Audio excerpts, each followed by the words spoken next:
Hi friends, welcome back to my channel. চলে এসেছি নতুন একটা শর্টস ভিডিও নিয়ে। আজ শাড়ি পরে রেডি হয়েছি স্কুলে যাব বলে, কারণ স্কুলের 75তম প্রতিষ্ঠা উপলক্ষে সাংস্কৃতিক অনুষ্ঠানের আয়োজন করা হয়েছে। সেই জন্য আমরা পুরনো স্কুলের স্টুডেন্টরা সবাই মিলে এসেছি। পৌঁছে গেছি স্কুলে, সে দেখি সাংস্কৃতিক অনুষ্ঠান চলছে ও তার সাথে স্কুলের চেনা দিদিদের সাথে দেখা করে খুব ভালো লাগলো। কতদিন পর আমাদের সেই পুরনো স্কুলটাকে একটু ঘুরে দেখলাম। বড় হলরুমটায় যেখানে স্কুলের প্রতিটা অনুষ্ঠান হয়ে থাকে, একটা করে সব ক্লাসরুম গুলো ঘুরলাম, যেখানে একসময় আমরা ক্লাস করেছিলাম। এই স্কুলটা ঘুরতে ঘুরতে আমরা বন্ধুরা সবাই একটু নস্টালজিক হয়ে গেছি। আমার প্রিয় শ্রীরাধা ব্যানার্জি, যিনি স্কুলে গান গাইতে এসেছিলেন।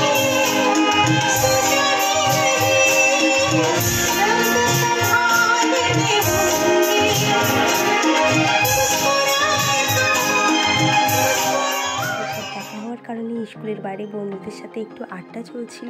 আমরা স্কুল ছেড়ে বেরিয়ে পড়লাম বাড়ির উদ্দেশ্যে। এই ভিডিওটি শেষ করলাম, দেখা হচ্ছে নেক্সট শর্টস ভিডিওতে। Take care, tata.